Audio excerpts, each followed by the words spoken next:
नमस्कार, मी कुमार आशीर्वाद, सोलापूर जिल्हाधिकारी. तंबाखू मुक्त आरोग्यदायी मुले हे कार्यक्रमातून भविष्यातील पिढी तंबाखू मुक्त आणि आरोग्यदायी व्हावी या हेतूने शालेय आणि गाव स्तरावर शिक्षण आरोग्य सलाम मुंबई फाउंडेशनच्या माध्यमातून जे कार्य सुरू आहे हा कौतुकास्पद आहे. मुले तंबाखूजन्य पदार्थांपासून दूर राहावीत आणि त्यांनी आरोग्य संपन्न जीवन जगावे यासाठी शिक्षण विभाग आणि सलाम मुंबई फाउंडेशन शालेय स्तरावर कार्यरत आहेत. समाज तंबाखू मुक्त करण्यासाठी शाळा हे एक प्रवेशद्वार आहे. जर शाळा तंबाखू मुक्त झाल्या तर समाज देखील तंबाखू मुक्त होईल हा विश्वास आहे.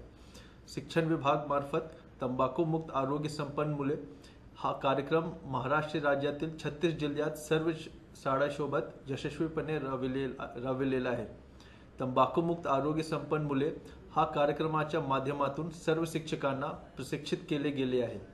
आज मितीस सोलापूर जिल्ह्यातील एकूण 4719 शाळांपैकी 765 शाळा टोबॅको फ्री स्कूल ॲप वर तंबाखू मुक्त घोषित झाले आहेत. शाळा तंबाखू मुक्त होण्यासाठी राज्यस्तरावर सर्व शिक्षणाधिकारी आणि गट शिक्षणाधिकारी यांना माहिती देण्यात आलेली आहे.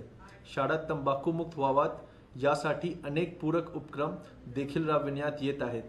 जिल्हा आणि राज्यस्तर सातत्याने या कार्यक्रमाचा आढावा देखील घेतला जात आहे, जेणेकरून या सर्व शाळा तंबाखू मुक्त होण्यास प्रेरित होतील.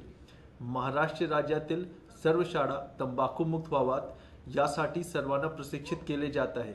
सर्वांनी मिळून महाराष्ट्र शासनाने पारित केलेल्या तंबाखू मुक्त शाळांचे निकष पूर्ण केले तर आपल्या महाराष्ट्रातील सर्व शाळा तंबाखू मुक्त होतील आणि सर्व मुले आरोग्यदायी जीवन जगतील.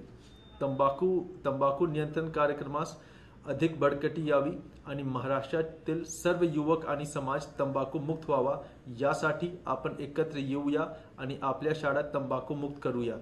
पुन्हा एकदा आपण सर्वांना शुभेच्छा. जय हिंद, जय महाराष्ट्र.